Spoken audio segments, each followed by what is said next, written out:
हरिओम. सध्या आपण अशोक चक्र विजेते जे जवान आहेत, जे वीर आहेत, त्यांचे स्वाध्याय अभ्यासत आहोत. तर त्यामधले पुढील दोन वीरांबद्दल आज आपण माहिती घेऊया. त्यामधले पहिले वीर आहेत हवालदार गजेंद्र सिंग बिष्ट. हवालदार गजेंद्र सिंग यांचा जन्म 1 जुलै 1972 मध्ये उत्तराखंडमध्ये झाला. लहानपणापासूनच त्यांना शालेय शिक्षणाव्यतिरिक्त खेळाची आवड खूप होती आणि त्याच्यामध्ये ते पारंगत सुद्धा होते. बॉक्सिंग हा त्यांचा अतिशय आवडीचा असा खेळ होता.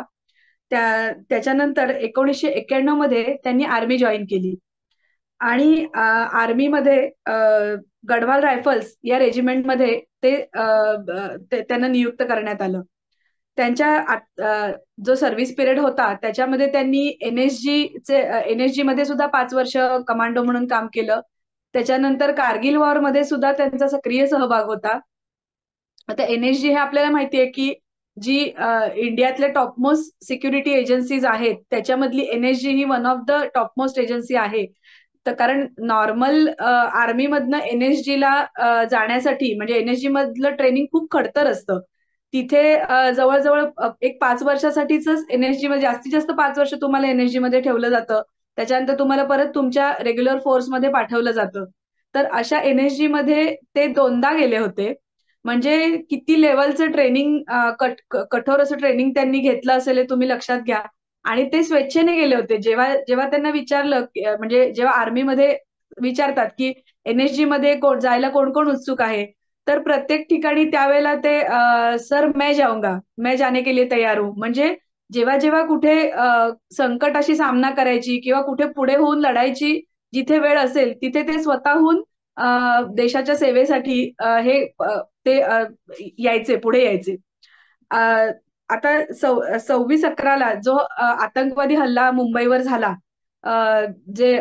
त्याच्यामध्ये कसाब आणि त्याचे साथीदार यांनी बेछूट गोळीबार करत ते ताज हॉटेलमध्ये घुसले आणि त्याच्यानंतर नरिमन हाऊस ही जी बिल्डिंग होती ती पण त्यांनी कॅप्चर केली होती. तर एका सर्टन ह्याच्या पिरियड नंतर पोलिसांना ते आवाक्यात येत नाही म्हटल्यानंतर तिथे एनएसजीच्या लोकांना पाचारण करण्यात आलं, एनएसजीच्या कमांडोजना. ज्या वेळेला आतंकवादी कारवाया देशविरोधी चाललेल्या असतात त्या रोखण्यासाठी मोस्टली शेवटचं अस्त्र म्हणजे एनएसजीच्या कमांडोजना बोलावलं जातं. कारण एनएसजी ही एक्स्ट्रीम शौर्य असतं त्या लोकांकडे आणि खूप खडतर असं ट्रेनिंग घेतल्यामुळे वेगवेगळ्या पद्धतीने ते त्यांच्याकडे सगळा शस्त्रसाठा आणि हे सुद्धा सगळ्या गोष्टी वेल इक्विप असतात. त्यामुळे अशी जी जटिल काही ऑपरेशन्स असतात त्याच्यासाठी एनएसजी ला पाचारण केलं जातं. तर हवालदार गजेंद्र सिंग बिष्ट आहेत ते त्यावेळेला एनएसजी मध्येच होते आणि 51 ऍक्शन ग्रुप हा जो स्पेशली अशा ऍक्शन ग्रुपसाठी प्रिपेअर केलेला असतो त्याच्यामध्येच ते तैनात होते.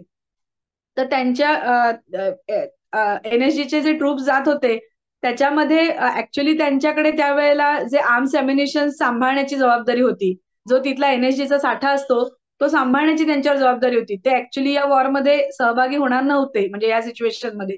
पण शत्रूचं संकट देशावर आलं असताना आपण नुसतं बसून राहायचं हे बघणं त्यांच्या रक्तातच नव्हतं. त्याच्यामुळे त्यांनी स्वतः जाऊन त्यांच्या कमांडरला सांगितलं की सर मैं जाना चाहता हूं.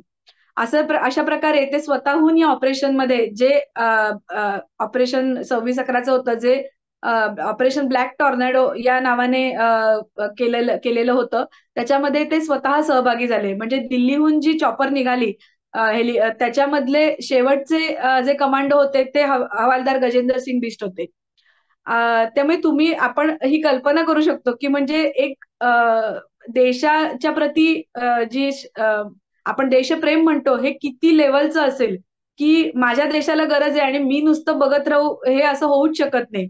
आणि शत्रूशी दोन हात करताना लढणं किंवा ते करता करता मरणं हे एखाद्या सैनिकाच्या आयुष्यामध्ये म्हणतात ना दिवाळीच असते. त्याच्यामुळे अशी संधी जो अस्सल देशभक्त असेल किंवा जो अस्सल सैनिक असेल तो ही अशी संधी घालवूच शकत नाही.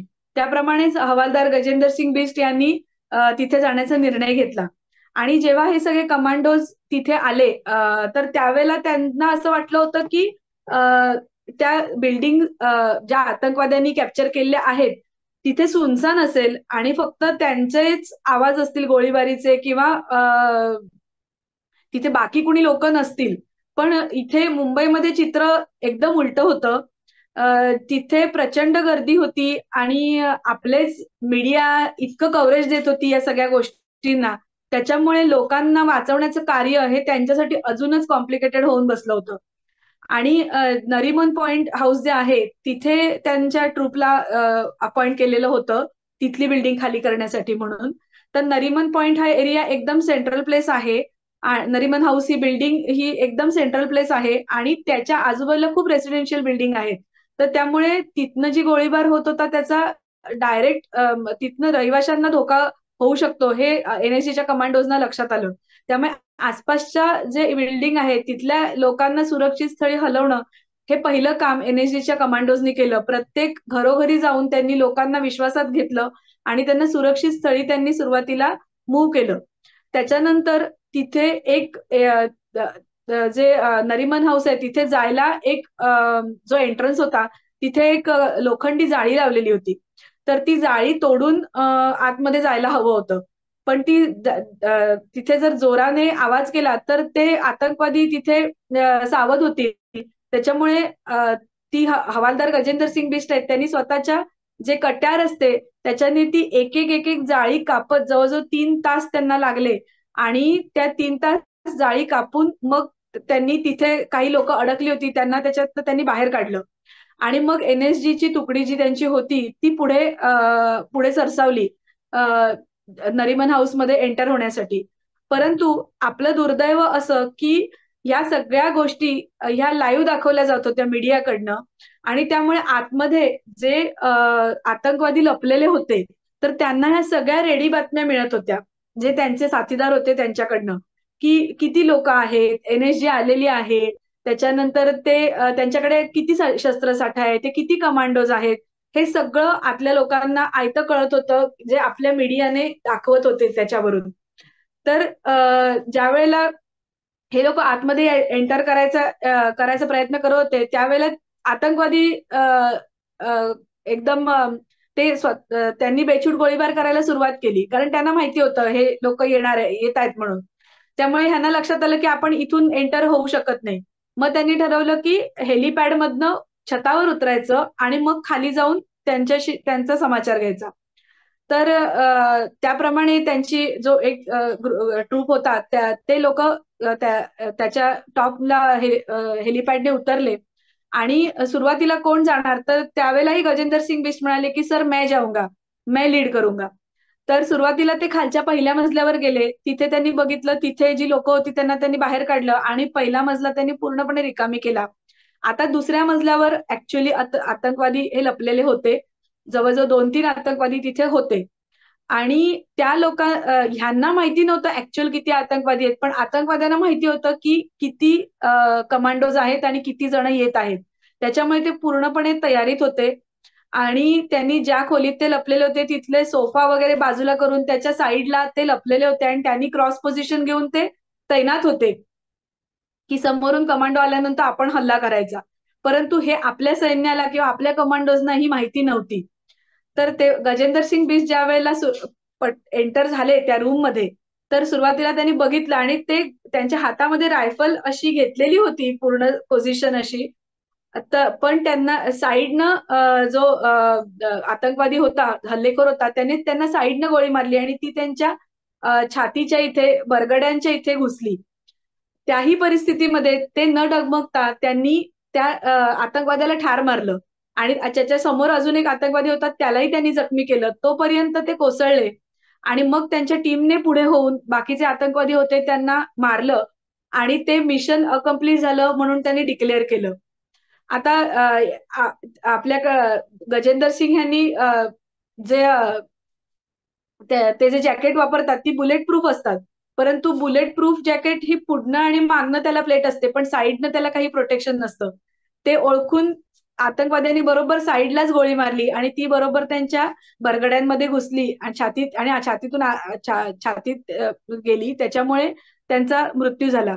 परंतु जे काही ऑपरेशन्स त्यांनी तोपर्यंत केलं त्याच्यामध्ये प्रत्येक ठिकाणी ते पुढे सरसावून त्यांनी केलं आणि त्यामुळे त्यांच्या अशा या असीम धैर्याबद्दल आणि साहसाबद्दल त्यांना मरणोपरांत अशोक चक्रने सन्मानित करण्यात आलं. तर मी युट्यूबवर त्यांचे काही व्हिडिओज वगैरे बघत होते. तर त्यांच्या मिसेसचा एक व्हिडिओ मी बघितला. तर त्याच्यात तिने सांगितलं होतं, की माझ्या मिस्टरांचा मला फोन आला होता ते हेलिकॉप्टरमध्ये चढण्याआधी, की "मैं ठीक हूँ, लेकिन बहुत समय नहीं है मेरे पास बोलने के लिए." तर त्यांना वाटलं त्यावेळेला, की आता हे कामगिरीवर जातायत त्याच्यामुळे त्यांच्याकडे जास्ती वेळ नाहीये. पण एकंदर तिथली सिच्युएशन लक्षात घेता त्यांना स्वतःला लक्षात आलं होतं, की ह्या ऑपरेशनमध्ये आपला मे बी जीव सुद्धा जाऊ शकतो किंवा हे आपलं शेवटचं सुद्धा बोलणं आपल्या कुटुंबाबरोबर असू शकतं.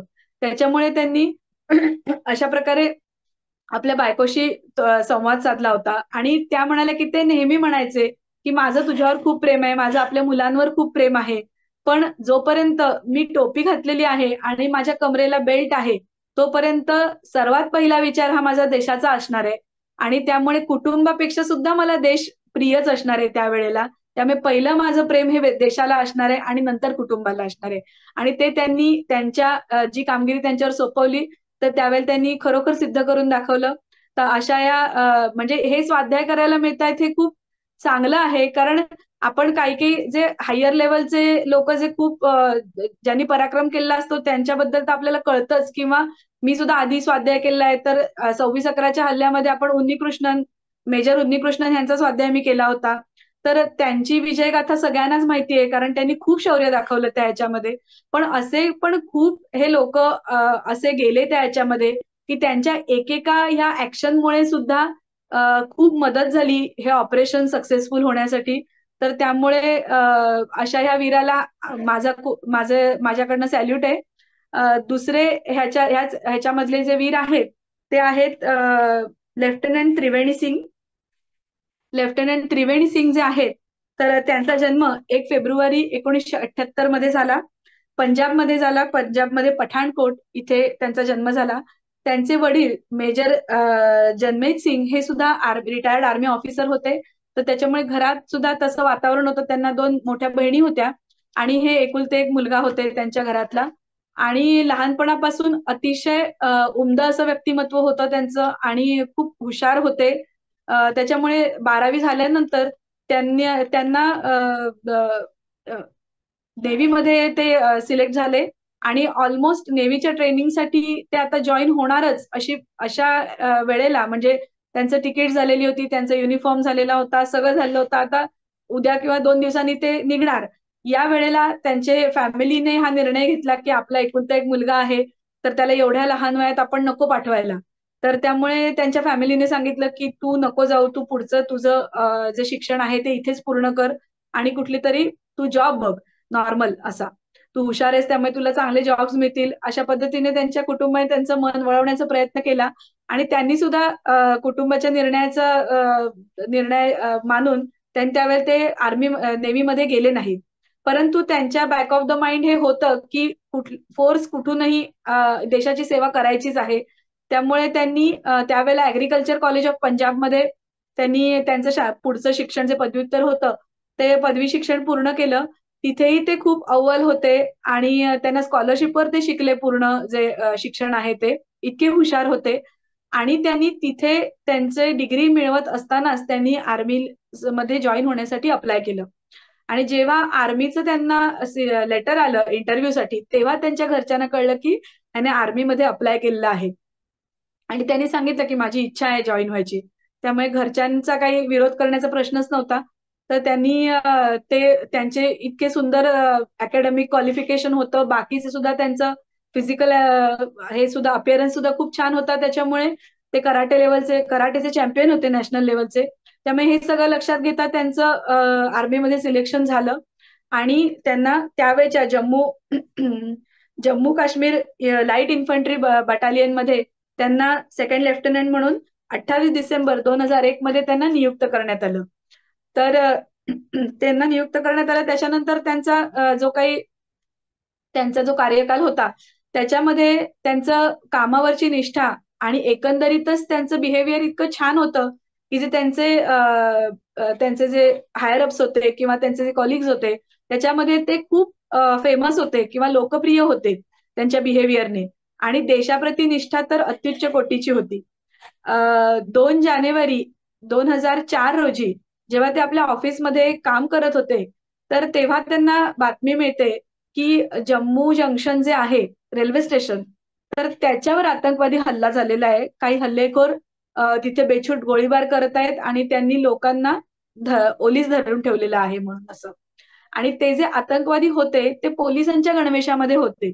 त्याच्यामुळे तिथे इतकं कन्फ्युजन होत होतं की ऍक्च्युअल पोलीस कोण आणि आतंकवादी कोण हेच कळत नव्हतं. तर ही माहिती मिळाल्यानंतर 15 मिनिटाला मेजर त्रिवेणी सिंग, लेफ्टनंट त्रिवेणी सिंग आहे ते त्या घटनास्थळावर पोहोचले. आणि जम्मू जंक्शन हे इतकं गजबजलेलं जंक्शन आहे की त्यावेळेला वैष्णोदेवी यात्रेचे यात्रेकरू परतत होते, काही त्या यात्रेसाठी जाणारे यात्रेकरू होते, अजून एक ट्रेन आलेली होती. असं सगळं जवळजवळ 1,500-2,000 2-3,000 असे लोक लोक त्यावेळेला त्या रेल्वे स्टेशनवर होती. आणि हे अशा प्रकारे अचानक गोळीबार आणि आतंकवादी घुसल्यामुळे तिथे सगळी अंधाधुंद परिस्थिती निर्माण झाली होती. तर मेजर त्रिवेणी सिंग हे ज्यावेळेला तिथे आले तर त्यांनी बघितलं, त्यांनी आणि त्यांच्या टीमने लगेचच या सगळ्या परिस्थितीचा ताबा घेतला आणि त्यांनी बघितलं की स्टेअरकेसच्या वरती कुठून तरी गोळीबार होतोय. तर त्यांनी तिथे जाऊन लगेचच त्या आतंकवाद्याला ठार मारलं आणि ती परिस्थिती तिथे आटोक्यात आणली. त्याच्यानंतर त्यांचे ट्रूप्स वेगवेगळ्या ठिकाणी काम करतच होते. त्यावेळेला त्यांच्या लक्षात आलं की दुसरीकडून एकीकडून गोळीबार होतोय आणि ते जी वेटिंग रूम असते तिथे जवळजवळ 300 लोक ही तिथे बंदिवान झालेली होती. म्हणजे तिथे आतंकवादी घुसलेले होते. तर त्यांनी क्षणाचाही विलंब न लावता ते तिथे गेले आणि तिथल्या आतंकवाद्यांना त्यांनी ठार मारलं. त्यांनी त्या आतंकवाद्याला जेव्हा त्यांनी ठार मारलं तेव्हा त्याच्या जवळ ते जेव्हा गेले तेव्हा तो आतंकवादी पूर्ण मेलेला नव्हता. त्याने त्यांना जी गोळी मारली ती त्यांच्या जबड्याच्या आरपार गेली आणि ती डोक्याच्या दुसऱ्या बाजूने ती बाहेर आली. त्याच्यामुळे त्यांना अतिशय रक्तस्राव होऊन ते तिथे कोसळले. परंतु जेव्हा त्यांचे सीईओ त्यांना भेटायला आले त्या परिस्थितीमध्ये, ह्याला मारलंय हे त्यांच्या लक्षात आलं, तर तेव्हाही त्यांनी सांगितलं की सर मिशन अकम्प्लिश म्हणून. म्हणजे त्या परिस्थितीत सुद्धा आपल्या सीईओला रिपोर्टिंग करायला ते विसरले नाहीत आणि इतकं शौर्य त्यांनी दाखवलं की ते आल्यापासनं त्यांनी जो काही त्या वेळामध्ये जी परिस्थिती आटोक्यात आणली तोपर्यंत त्यांनी एकाही पॅसेंजरचा मृत्यू होऊ दिला नाही. त्यांचे जे व्हिडिओज आहेत ते मी ऐकले तर त्याच्यामध्ये त्यांच्या आई वडिलांनी सांगितलं की तिथे काही विद्यार्थी होते जे आपल्या कॉलेजला परत जाणार होते, काही यात्रेकरू होते, काही त्यांना सोडायला आलेली घरची लोक होती. त्या लोकांचे आम्हाला अजूनही फोन्स येतात किंवा अजूनही आम्हाला लेटर्स येतात की तुमच्या मुलाच्या बलिदानामुळे आज आम्ही जिवंत आहोत किंवा आज आम्ही पुढचं आयुष्य जगतोय. कारण तुमच्या मुलाने तिथे जे काही असीम साहस आणि धैर्य दाखवलं त्याच्यामुळे आज आमचं आयुष्य आहे किंवा त्यांच्यामुळे आम्ही आहोत हे अजूनही लोक त्यांना नावाजतात असं त्यांनी सांगितलं. त्यांच्या आई वडिलांनी सांगितलं आणि त्यांच्या आईने सांगितलं ते ज्यावेळेला गेले म्हणजे फक्त 3 वर्षाची त्यांची सर्व्हिस होती. 2001 मध्ये ते जॉईन झाले आणि 2004 मध्ये ते गेले. फक्त 22 वर्ष वय होतं त्यांचं. म्हणजे 2 महिन्यांनी त्यांचं लग्न ठरलेलं होतं. त्यांच्या वडिलांचा इंटरव्ह्यू मी ऐकला तेव्हा त्यांनी सांगितलं की 2 महिन्यांनी त्यांचं लग्न ठरलेलं होतं. अशा परिस्थितीमध्ये एक कोवळा सोल्जर म्हणा किंवा मुलगा म्हणा ज्याला आयुष्याची पुढची सगळं आयुष्य पडलेलं आहे आणि त्याचं पुढचं छान आयुष्य सुरू होणार आहे आणि त्यावेळेला तो अशा वेळेला जातो त्यावेळेला हा धक्का घरच्यांसाठी पण केवढा मोठा होता हे आपण लक्षात घेतलं पाहिजे. पण सगळ्याच्या वरती माझं देशप्रेम आहे आणि माझ्या देशाला जिथे जिथे माझी गरज असेल तेव्हा मी तिथे उभा राहणारच आहे. हे जे आपल्या सोल्जर्समध्ये जो देशभक्ती ओतप्रोत भरलेली आहे त्यामुळे आज आपण इथे छान सुरक्षित अशा पद्धतीचं आयुष्य जगतोय आणि त्यामुळे या अशा हिरोजसाठी आपण नेहमीच कृतज्ञ आहोत. ते आहेत तिथे म्हणून आपण इथे सुरक्षित आहोत ही भावना आपण नेहमी ठेवली पाहिजे. आणि अशा या वीरांना या दोघांनाही मरणोपरांत जे पीस टाइमचं गॅलेंट्री अवॉर्ड असतं आर्मी मधलं ते अशोक चक्रने त्यांना सन्मानित करण्यात आलं. आणि अशा खूप वीरांची विजयगाथा आपण यापुढेही अभ्यासणार आहोत. तर यांच्यासाठी भारत देश आपला ऋणी राहील आजन्म. तर असा हा स्वाध्याय करून मी स्वामींचरणी हा स्वाध्याय अर्पण करते. हरिओम तत्सत.